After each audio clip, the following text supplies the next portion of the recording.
Então, pessoal, sejam bem-vindos à nossa 10ª aula de Panorama Bíblico. Na última aula nós falamos sobre os 4 evangelhos. Hoje nós vamos começar o próximo livro, depois dos 4 evangelhos, que é o livro de Atos dos Apóstolos. Esse livro eu vou dar um panorama rápido e depois nós vamos entrar em alguns capítulos para a gente ver os temas, tá bom? Ele foi escrito por Lucas, né? Continuando o livro do Evangelho de Lucas, né? Então, Lucas, na verdade, ele escreveu um livro só. Na cabeça dele foi um livro só. Foi o livro do Evangelho dele e a sequência foi o livro de Atos, né? Mas a Bíblia ela foi dividida nesses outros livros. Então, Lucas escreveu o livro de Atos e é a continuação da história dos apóstolos, né? Do que Jesus fez entre os apóstolos. E depois o livro de Atos começa contando quando Jesus é assunto aos céus, o que os discípulos fazem, é o início da igreja, né? Então, depois da ascensão de Jesus, ele começa a mostrar o início da igreja. Então, o livro de Atos é o que os apóstolos fizeram, né? Os atos dos apóstolos, o que eles fizeram depois que Jesus sobe ao céu. E como eles se organizavam também. Então, a igreja ela está no começo, vão surgindo dificuldades, vão acontecendo coisas que os apóstolos vão se organizando. Na pós-graduação que eu estou fazendo, o termo que se usa para isso é institucionalização. Ou seja, memórias, ritos, tradições, comemorações, as coisas que vão sendo consolidadas como doutrina, isso é institucionalização. Não é um sentido pejorativo, mas um sentido de que os apóstolos estavam estabelecendo certas doutrinas, certas práticas e colocando aquilo como uma regra de fé e prática, né? Então isso é a institucionalização da igreja. É a organização e a metodização daquilo que Jesus ensinou, a organização daquilo tudo, né? Paulo foi muito importante nesse processo. Ele sistematizou muita coisa e ao longo dos acontecimentos das igrejas, eles vão escrevendo as suas cartas depois dos livros de Atos, né? Nós vamos ver na próxima aula.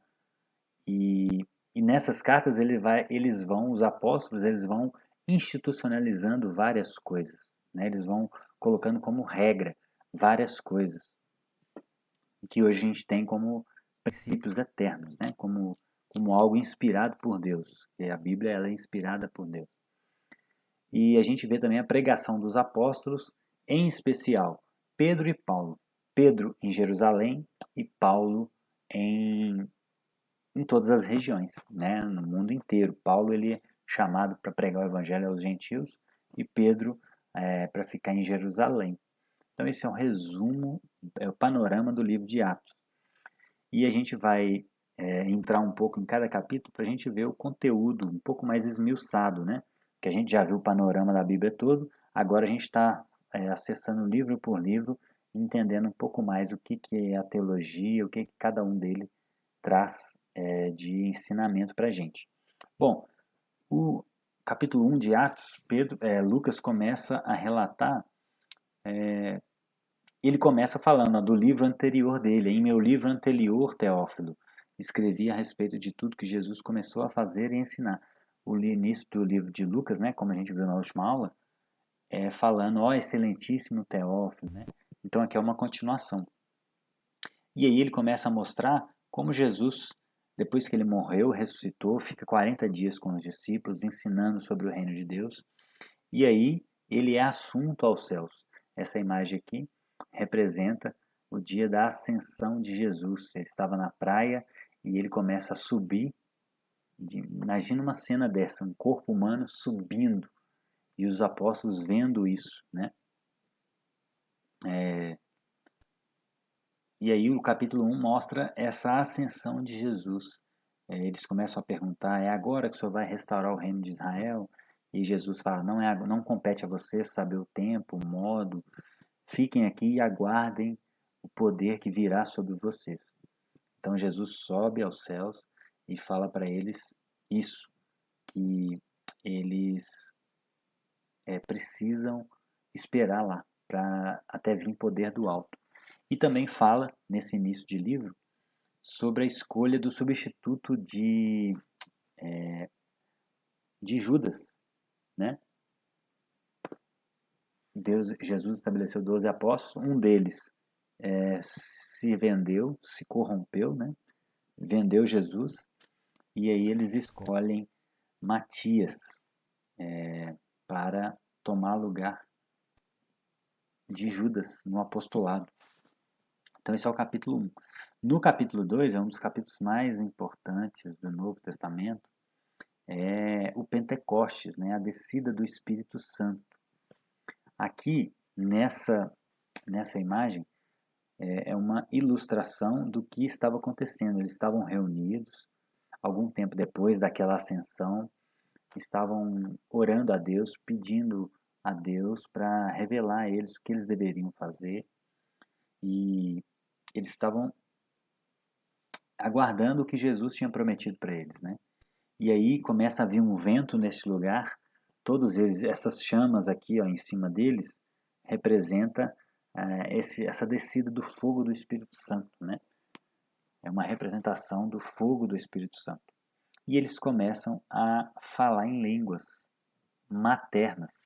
Ali estava acontecendo a festa de Pentecostes, que é a festa dos judeus, e tinha gente de toda a nação ali. Era como se fosse um acontecimento aqui no Brasil, e tinha gente da Bolívia, da Argentina, do Peru, do Chile, dos Estados Unidos, da América, de Cuba, de várias regiões próximas assim. E eles começaram a falar na língua materna. Então ali, em Atos 2, ali, as línguas ali não eram línguas estranhas, como existe também em outros locais da Bíblia. Línguas dos anjos, por exemplo, que a gente vê, é muito comum nas igrejas também. Mas aqui, o milagre aqui foi uma pessoa falar na língua do outro, sem nunca ter estudado, sem falar aquela língua, né? Então as pessoas olhavam e falavam, olha, a gente está entendendo o que eles estão falando na nossa língua. Como isso pode acontecer? E aí muitos julgaram que eles estavam embriagados, né? E aí Pedro começa a explicar, não é Pedro. É Pedro mesmo. Começa a explicar, olha, eles não estão bêbados. E aí começa a relembrar as profecias, como o livro de Mateus, que a gente viu na última aula, está preocupado muito em mostrar o cumprimento da messianidade de Jesus. Aqui também Pedro relembra, olha, Joel disse, nos últimos dias eu derramarei o meu espírito sobre os povos. Os seus filhos profetizarão, os jovens terão visões. Então, derramarei o meu espírito naqueles dias. Então, Pedro está mostrando para eles que aquilo ali é o cumprimento das profecias de Joel, né? Então,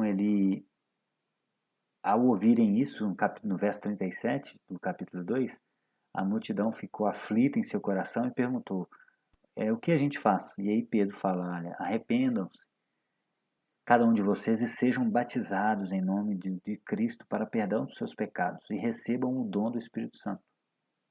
E aí, com muitas palavras, eles advertiam. E naquele dia foram salvos, batizados 3.000 pessoas, gente. Então, olha só, em um dia, em uma pregação, cheios do Espírito Santo, Pedro e os outros apóstolos batizaram 3.000 pessoas. 3.000 pessoas. Então, aqui já começa a mostrar pra gente que muitas vezes a gente faz muita coisa na força do nosso braço, mas quando a gente está debaixo da vontade de Deus, as coisas são mais leves. Não que a gente não tenha esforço, mas o resultado não é proporcional ao esforço. Essa é a questão. A gente se esforça, a gente sempre vai trabalhar muito, mas o resultado, quando Deus está no negócio, ele é muito maior do que o nosso esforço, né? Então, é muito especial isso aqui. E aí, no capítulo 3, mostra o segundo sermão de Pedro. Ele, depois da descida do Espírito Santo, todos os apóstolos agora são encorajados. Lembra que lá nos evangelhos, até depois que Jesus morre e ressuscita, eles ainda não criam, não acreditaram, estavam duvidantes, estavam vacilantes na fé deles. estavam com medo, e aí depois da descida do Espírito Santo eles são revestidos de poder. Aí ninguém parou eles até hoje, né? Ninguém parou eles até eles morrerem, mas o que eles fizeram não foi parado até hoje. E Pedro começa a pregar mais uma vez, e mais uma vez ele tem muitas pessoas se convertem no capítulo 3. No capítulo 4 mostra a perseguição de Pedro e João, né? Eles são presos porque os romanos começam a ver esse tumulto, essa agitação, muita gente se convertendo, se reunindo, e aí eles são presos. E aí um detalhe muito interessante aqui é que eles são presos, são açoitados, ficam presos um dia, são açoitados, são soltos, e quando eles são soltos, eles não murmuram, eles não reclamam, como assim? Olha o que o diabo está fazendo com a gente, né? Eles estavam sofrendo por pregar o evangelho, e eles saíram de lá alegres por terem sido dignos de sofrer pelo nome de Jesus. Então, muitas das vezes, quando a gente sofre pelo nome de Jesus, isso é uma forma que Deus permite de provar nossa fé e com certeza a gente sai melhor daquilo ali, né? Então, nem todo sofrimento é do diabo, nem todo sofrimento tem que ser evitado. Não, pelo contrário. Se a gente vai sofrer pelo nome de Jesus, a gente não pode se nos furtar desse sofrimento, né? A gente tem que passar por ele. Paulo e Pedro vai dizer que a gente, para isso que nós somos chamados, né? Nós somos chamados para sofrer por Jesus. Então os discípulos entenderam muito bem o que é sofrer por Jesus. E aí mostra mais crescimento da igreja no final do capítulo 4. E o capítulo 5 mostra um relato de juízo, né? Ananias e Safira. A igreja estava prosperando, os irmãos estavam juntos, né? Atos 2 diz que eles perseveravam no ensino, na comunhão, no partir do pão e nas orações. Então a igreja estava muito unida. E aí aqui, um pouco no final do capítulo 4, mostra o quanto eles se entregavam, né? Barnabé, por exemplo, Barnabé no caso, José que eles chamavam de Barnabé, ele vendeu um campo que ele tinha e entregou o dinheiro nos pés dos apóstolos. Então as pessoas olhavam para os seus bens e falavam, eu não preciso de tanta coisa. Se eu tenho uma casa, tenho um outro campo, e o que eu vou fazer com esse campo? Né? Não tem uso. Então vendiam, entregavam o dinheiro nos pés dos apóstolos para distribuir para quem tinha necessidade.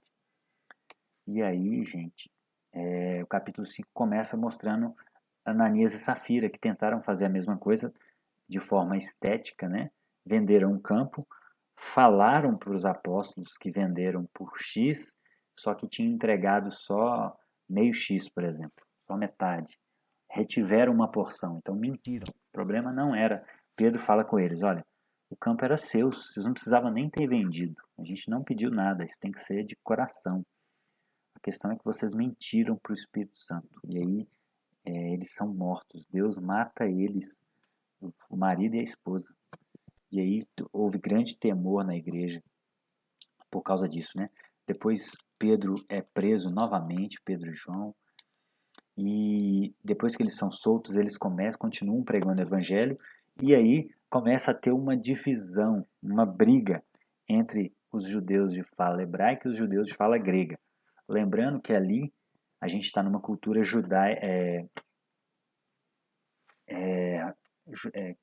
greco-romana.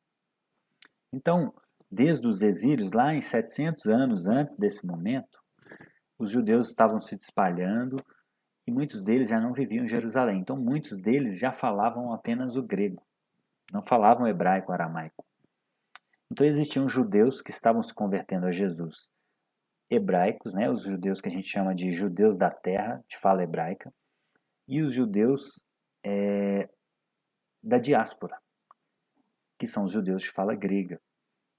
E aí, esses judeus estavam tendo brigas entre eles, porque os de fala grega estavam sendo prejudicados, né? Aqui em Atos 6 fala aqui, ó, de fala hebraica e os de fala grega. As viúvas dos judeus de fala grega estavam sendo esquecidas na distribuição de alimento. Então existia muito, o judeu ele tinha muito esse nacionalismo, esse orgulho, né, da sua nacionalidade. Então, e foi muito difícil no início do livro de Atos, nós vamos ver um pouquinho mais para frente aqui agora, foi muito difícil para os judeus entenderem que Deus estava chamando os gentios à salvação também. Eles pensavam que a salvação era só para eles. E eles demoraram muito a entender isso. Jesus teve que aparecer para Pedro em um sonho e mostrar que o Espírito Santo estava descendo sobre os gentios também, para ele acreditar, para ele entender isso. Então começou a ter essa divergência, e aí eles instituem os diáconos, né? Aqui a gente tem a instituição dos diáconos, em Atos capítulo 6. Por quê? Porque os apóstolos tinham que preocupar com a pregação, com a oração, estavam tendo que resolver esses conflitos, servir à mesa. Então eles falaram, olha, não é justo, né? Vamos escolher homens tementes a Deus para fazer esse serviço, os diáconos, servir à mesa das pessoas, cuidar das necessidades delas e, e para a gente se preocupar com a oração e com a leitura da Bíblia. E aí eles escolheram 7 diáconos, e são 7 diáconos gregos, judeus de fala grega. Né? Atos 6:5 é Estevão, Filipe, Prócoro, Nicanor, Timon, Parmenas e Nicolau. Então, pelos nomes, a gente percebe que são judeus de fala grega. Então, aqui começa a igreja, essa diferença, aqui começa a diferenciar o que é judaísmo e cristianismo. Né? O judaísmo era muito força centrípeta, ou seja, de fora para dentro. Né? Deus chama os judeus para que atrair os povos para aprender com eles. E a igreja é o contrário, é uma força centrífuga. A partir da igreja, Deus começa a espalhar para todos os cantos a mensagem. Né? Então é muito mais eficiente do que todos os povos irem para um lugar só. Agora, Deus habita em cada cristão e eles podem sair e pregar o evangelho por todos os lugares. Né? Então, Atos 6 mostra a escolha dos diáconos. E a gente tem também o primeiro mártir da fé cristã, que é Estevão. O primeiro mártir, Estevão, ele é apedrejado e porque ele começa a pregar Jesus, e os judeus ficam loucos com isso. Ele faz um sermão maravilhoso de mais de 45 versículos, né? No capítulo 7 todo ele faz esse sermão. Então o sermão dele é no capítulo 7, na verdade, e a morte dele é no capítulo 7. Lá em capítulo 7, 59. Enquanto apedrejavam Estevão, este orava, Senhor Jesus, recebe o meu espírito. Então caiu de joelhos, e as pedras iam caindo nele, e as feridas iam sendo abertas, e ele ainda, nessa situação, ele brada, Senhor, não os considerem culpados por este pecado. E tendo dito isso, adormeceu. Verso 60 de Atos 7. Então, gente, isso aqui é algo assim que a gente não consegue imaginar o quão Estevão estava cheio do Espírito Santo. E é isso que a gente precisa buscar na nossa vida. Ser cheio do Espírito Santo. Imagina alguém em extrema dor, ajoelhando, sendo apedrejado de todos os lados, pedras pequenas, grandes, e orar pelas pessoas que estavam apedrejando eles. Isso é um nível de proximidade com Deus inimaginável. E esse tem que ser o alvo da nossa vida. E isso a gente tem que começar nas pequenas coisas. Então, dando um exemplo prático assim para a vida de vocês. Se vocês estiverem vendo um jornal e mostrar um assassino, é muito comum os comentários do tipo, ah lá, tem que morrer mesmo. Olha lá, tem que ir para cadeira elétrica, tem que ser decapitado, né? Tem que ter prisão perpétua, mas geralmente é morte mesmo, né? Então é nessas pequenas horas assim que a gente tem que começar a trabalhar o nosso coração. Então não é errado vir esses sentimentos de raiva, de ódio, de fúria, não é o problema. Isso são sentimentos. Sentimentos são amorais. Agora, o que a gente faz com eles, que é o problema.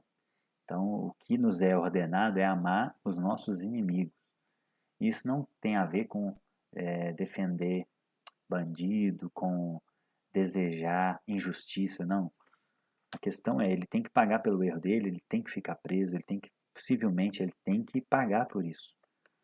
A questão é desejar a morte de uma pessoa sem Jesus é a pior coisa que a gente pode desejar para alguém, né? É mandar ela para o inferno. Então faça um exercício quando você tiver com esse ódio, com essa vontade de mandar essa pessoa para o inferno, que ela morra sem Jesus, tente orar por ela, de coração. Tente falar com Deus e pedir Ele com todo o seu entendimento, falar, Deus, atinja essa pessoa, encontre ela, que ela se converta, se arrependa, que ela pague pelo pecado dela, óbvio, mas que ela na prisão, mesmo que ela tenha pegado prisão perpétua, que ela encontre o Senhor. Esses dias eu vi um batismo num presídio e é algo emocionante. Uma pessoa quando se arrepende de fato, assim como o ladrão na cruz, né? Jesus perdoou um ladrão na cruz, aos 45 do segundo tempo. Então, isso é amor. E muitas vezes, no nosso contexto social, político, polarizado, a gente tem deixado o ódio tomar conta do nosso coração. E Estevão é um grande exemplo de amor, né? Ele entendeu de fato o que é o amor. E aqui, no início do capítulo 8, introduz uma pessoa, Saulo. Saulo estava ali e consentia na morte de Estevão. Então, o capítulo 8 começa a introduzir a vida de Paulo, né? Saulo vai virar Paulo, ele é chamado de Paulo também. Então, porque em Atos 9, Paulo vai se converter, né? Mas aqui começa a mostrar o início dessa perseguição que desencadeia com a morte de Estevão, né? E aí o restante de Atos 8 mostra o ministério de Filipe, como ele foi trasladado de um lugar para o outro para pregar para um eunuco, né? Ele prega para ele, ele se converte, ele se batiza, de forma muito impressionante, né? Ele estava lendo o livro de Isaías e ele começa a explicar que aquilo ali estava falando sobre Jesus. Isaías 53. E no capítulo 9 começa o relato de uma das principais figuras do livro de Atos, que é Paulo, né? Paulo era um perseguidor, ele era um judeu, fariseu, muito zeloso, e ele estava matando os cristãos, porque ele achava que os cristãos eram uma seita herética e que ele tinha autorização para matá-los, né? Ele achava que ele estava fazendo a obra de Deus. Olha que doideira, né? E aí ele pega uma carta para ir para Damasco, para prender os cristãos de lá, e no caminho Jesus aparece para ele, no caminho. Então ele tem uma visão de uma luz muito forte, cai do cavalo, cai por terra, né? A Bíblia não fala que ele estava em cima do cavalo nessa hora, mas como ele estava viajando a cavalo, se deduz que ele caiu do cavalo. Então ele cai cego e ele ouve Jesus falando com ele, por que me persegue? E aí ele fala, quem está falando? Ele é Jesus. Por que você me persegue? Ou seja, Paulo ao perseguir a igreja, ele estava perseguindo o próprio Jesus, porque Jesus é o cabeça e a igreja é o corpo, né? Então ele estava perseguindo a igreja de Jesus. E aí a gente sabe de toda a história. Ele fica 3 dias cego, fica em Damasco. E aí Deus chama Ananias para ir lá orar por ele. Ele recupera a visão e ele é batizado imediatamente. E ali começa a vida e a história do maior evangelista, do maior missionário da história da igreja, no início, né, que é a vida, que é Paulo. E aí ele escreve, ele começa a pregar lá em Damasco. E depois de vários anos que ele vai para Jerusalém para conversar com os apóstolos, então ele fica 3 anos em Damasco pregando, e ele fala que ele recebeu o evangelho do próprio Jesus. Então, assim como Jesus apareceu para ele no dia da conversão dele, no dia que ele ficou cego, na verdade, parece que Jesus teve mais encontros com ele, ensinando o evangelho para ele pessoalmente, porque ele não era uma testemunha ocular de Jesus, ele não era como os outros apóstolos, né? Ele, nas palavras dele, ele foi um apóstolo nascido fora de tempo, né? Então, o capítulo 9 continua mostrando o crescimento da igreja. Pedro vai visitar o pessoal lá de Lida, então ele encontra um homem, o Cornélio, que era um gentio, que Deus mostra para ele ir na casa de Cornélio, e aí que ele tem aquele sonho que Deus fala para ele, tem uma visão, né? Coloca animais que pela lei eram impuros, e aí Deus fala com ele, come. E ele fala, não, eu não posso comer, isso são animais impuros. O próprio Deus falando com ele, o próprio Deus que deu a lei falando para ele comer, e ele discutindo com Deus, não, não posso comer isso, porque isso é impuro. Isso mostra também o quanto ele era zeloso, né? Tem sempre dois lados. Mas Deus fala com ele, não coloque, não chame impuro o que eu abençoei. Então parece que Deus ali estava inaugurando um novo tempo, né? De fato estava, a nova aliança. Então Deus estava mostrando que para abraçar os gentios, não se deveria, assim como a gente vai ver no Atos 15, não se deveria trazer as leis cerimoniais dos judeus para os gentios, apenas a lei moral. Então isso é uma coisa que muita gente faz confusão, gente. Isso, muita atenção aqui agora. Muita gente fala assim, por que a gente não guarda o sábado hoje ainda? Por que a gente não faz circuncisão? Se está na Bíblia, é os mesmos 10 mandamentos. Um diz para não matar, para não idolatrar imagens, mas diz também para a gente guardar o sábado. Por que a gente guarda um e não guarda o outro? Isso aqui é a explicação disso. A lei do Antigo Testamento, as 613 leis, são 613 leis que existem no Antigo Testamento, elas podem ser classificadas em 3 tipos de leis. As leis cerimoniais, que são as leis ritualísticas do povo, que eles tinham que ir no templo, tinham as festas, que eles tinham que todo ano celebrar Páscoa, por exemplo. Isso é a lei cerimonial. Existe a lei civil, que são as leis que regulamentam as relações sociais. Se alguém matar, se alguém furar o olho de alguém, o outro pode ir lá e furar o olho, né, dele. No máximo, não pode exceder disso. Então isso era a lei do talião. Se alguém roubar um escravo de alguém, ele tem que devolver. Enfim, isso são leis civis que regulamentam as relações civis, não religiosas. E a lei moral. A lei moral são os princípios morais, inclusive, que estão por trás dessas leis civis e cerimoniais. A lei moral é o que deve ou não deve ser feito, né? O que é o certo e o errado. Então, o que a gente percebe? No Novo Testamento existe uma apropriação das leis morais. As leis civis e cerimoniais, para quem não é judeu, não é necessário ser guardado. Então a gente não precisa circuncidar, celebrar a Páscoa judaica, celebrar as festas judaicas. Por quê? Porque nós somos gentios, nós não somos judeus. Então é por isso, entende? Então toda vez que a gente for ler algo do Antigo Testamento, a gente tem que ter isso em mente. É uma lei moral, é civil ou é cerimonial? Se for civil ou cerimonial, não se aplica à igreja. E em Atos 15, o pessoal vai se reunir, os apóstolos vão se reunir exatamente para discutir isso. Nós vamos ver com mais calma. E aí, em Atos 11,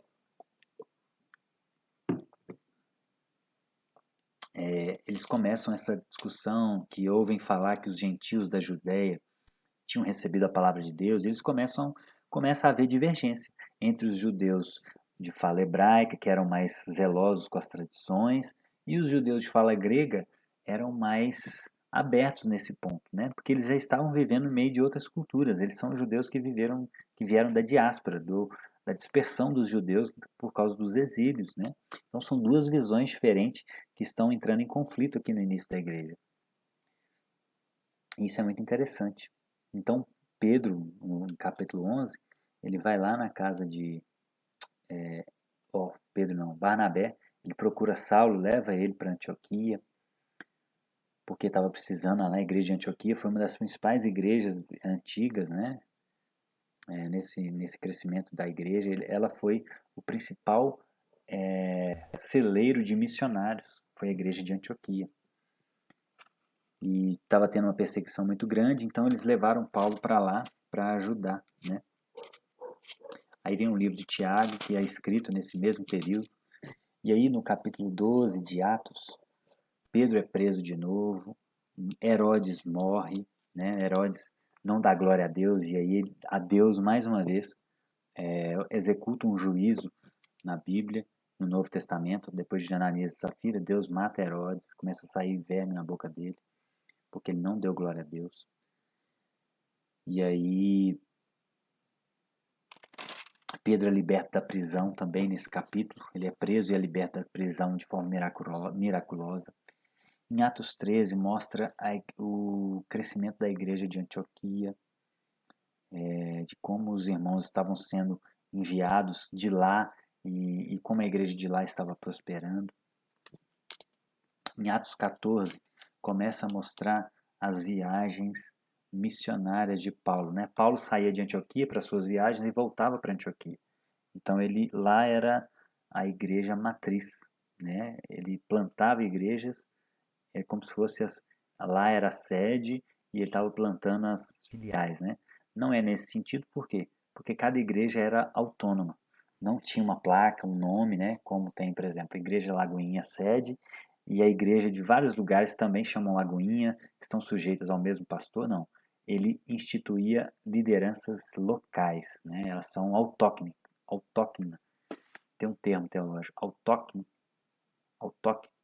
Elas são autóctonas, é algo assim nesse sentido, ou seja, elas são independentes, né?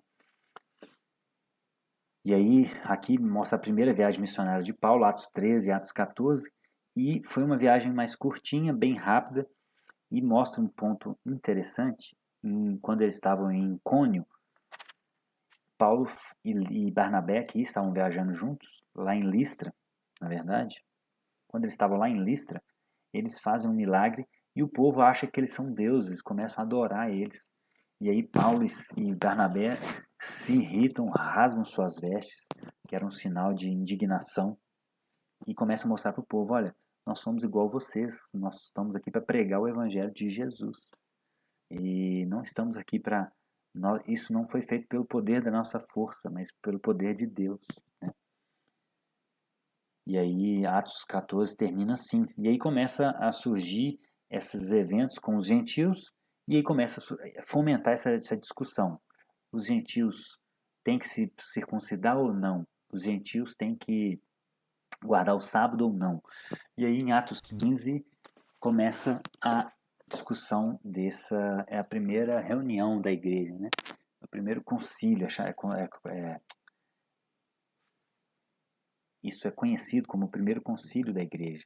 Eles se reúnem para discutir isso. Pedro, cada um fala da sua experiência. Pedro conta a experiência com Cornélio, de como ele teve aquela visão de Deus e como que os gentios estavam recebendo o Espírito Santo lá na casa de Cornélio, como eles se converteram e se batizaram.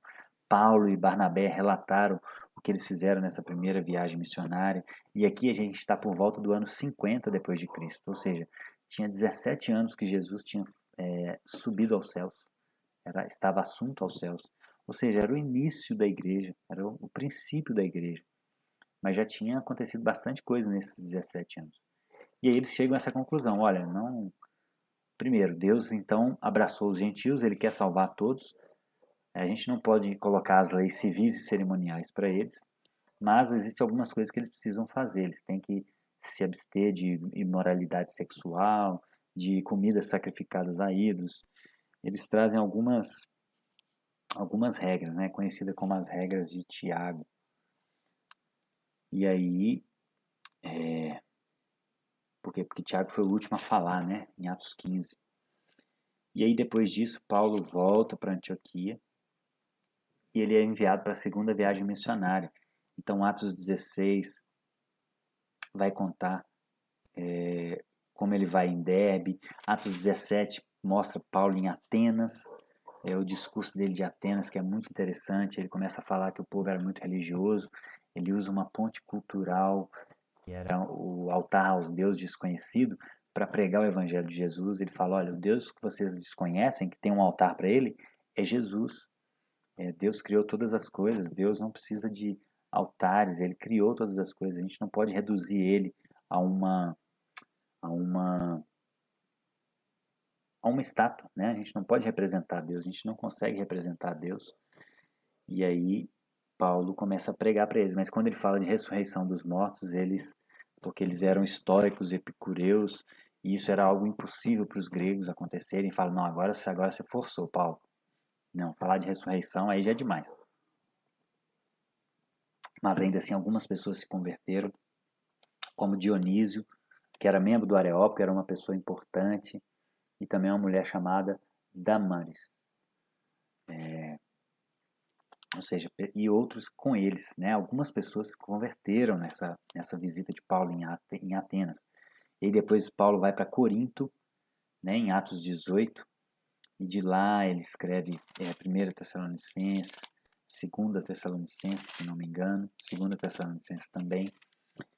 Ele escreve a carta aos Coríntios, né, depois, essa igreja que ele plantou. E aí Atos 18 começa mostrando esse restante da viagem dele. Atos 19 mostra ele em Éfeso, nessa segunda viagem missionária ainda. E Éfeso acontece aquele evento lá do mago, que ele tenta comprar o poder de Deus. E aí as pessoas que se convertem começam a queimar seus livros de magia em praça pública. Foi um acontecimento muito impressionante que acontece lá na igreja de Éfeso. E aí Paulo escreve 1ª, 2ª Coríntios nesse período. E aí a gente pula para Atos capítulo 20, mostrando a terceira, mostrando o final da terceira viagem. Aqui já é a terceira viagem missionária de Paulo. Em Atos 20.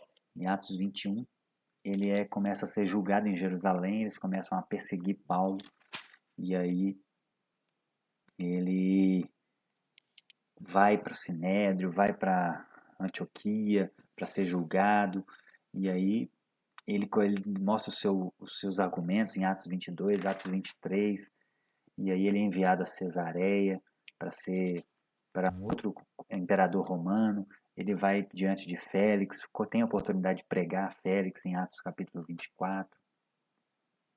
Ele vai para Festo e Agripa, ou seja, Paulo é enviado diante de vários imperadores romanos. Ele tem essa oportunidade, né? E ele entendia isso como uma oportunidade. Ele não reclamava, falava, nossa, como que o diabo está me atacando, né? Não, ele via aquilo ali como uma oportunidade de pregar o evangelho a esses homens, né? Em Atos 25 mostra isso, ele diante de Festo e Agripa. E aí, em Atos 26, Paulo faz a sua defesa e ele é açoitado em algum momento desse aqui e o pessoal quer passar pano, quer liberar ele. Ele fala, não, agora eu quero ir diante de César, em Roma, né? E aí ele vai a Roma. E aí Atos 27 e Atos 28 mostra esse final da vida de Paulo, dele indo a Roma, ficando preso lá.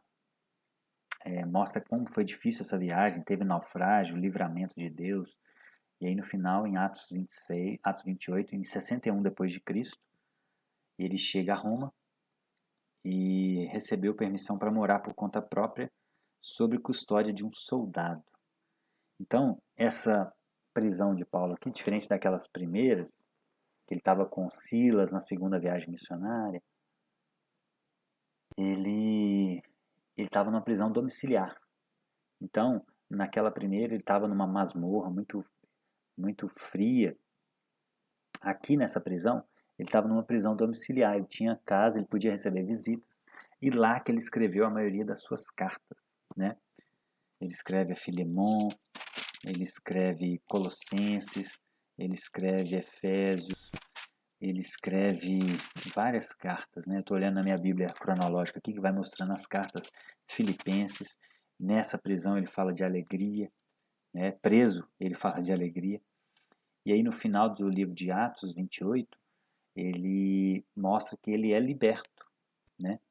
E mostra que ele ficou lá pregando o evangelho ao pessoal de Roma, né? Que já tinha uma igreja lá, provavelmente fundada por Pedro. Essa é a tradição. E aí o livro de Atos termina com Paulo liberto. E aí o que acontece? Como por outras fontes de alguns pais da igreja falam que Paulo chegou até a Espanha, que em alguma dessas cartas ele fala que ele queria ir à Espanha. O que esses autores acreditam? Que Paulo é liberto ali no ano 61 depois de Cristo, é liberto dessa prisão porque não tinha nada contra ele. E aí ele faz a sua quarta viagem missionária, que não está relatada na Bíblia, mas isso existem vários relatos dos pais da igreja que levam a essa conclusão, de que ele fez essa quarta viagem missionária e chegou até a Espanha para pregar o evangelho lá. E depois, em 64 depois de Cristo, aí sim ele é preso por Nero, porque aí já Nero já estava no poder, e aí ele vai ser preso e vai ficar numa masmorra, não numa prisão domiciliar, como ele está aqui agora. E aí nessa masmorra é que ele escreve primeiro, segundo Timóteo, são os livros que ele já fala, olha, eu já estou sendo oferecido como uma oferta.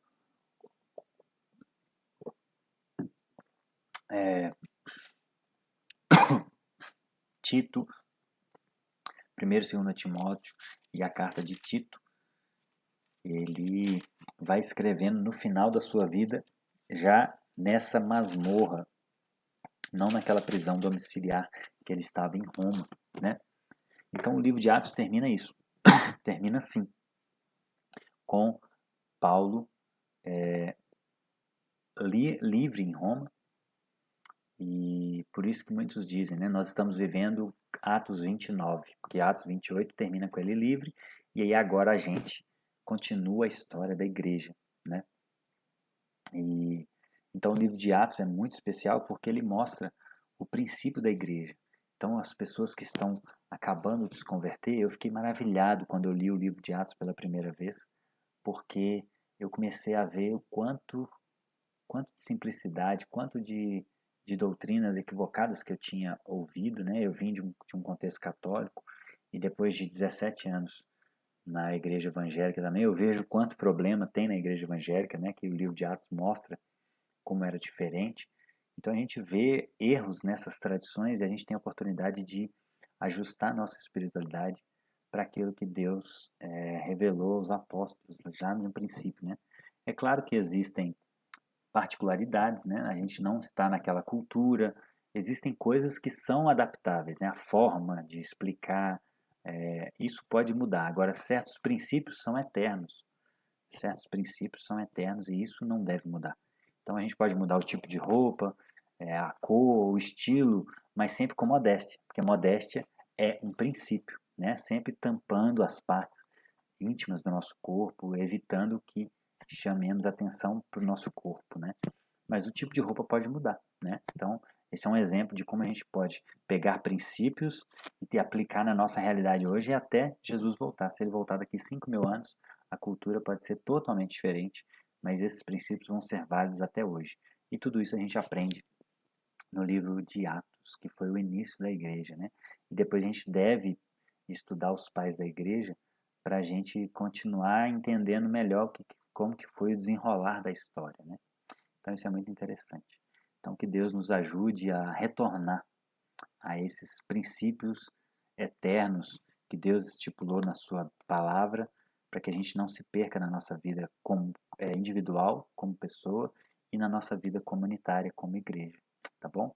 Deus abençoe você, que você também tenha essa revelação do alto, que você seja cheio do Espírito Santo, como eles foram em Atos 2, que nós sejamos cheios do Espírito Santo e que a gente consiga pregar o Evangelho para todas as pessoas, de todas as nações e de todos os povos. Em nome de Jesus, fique com Deus até a próxima aula. Até mais.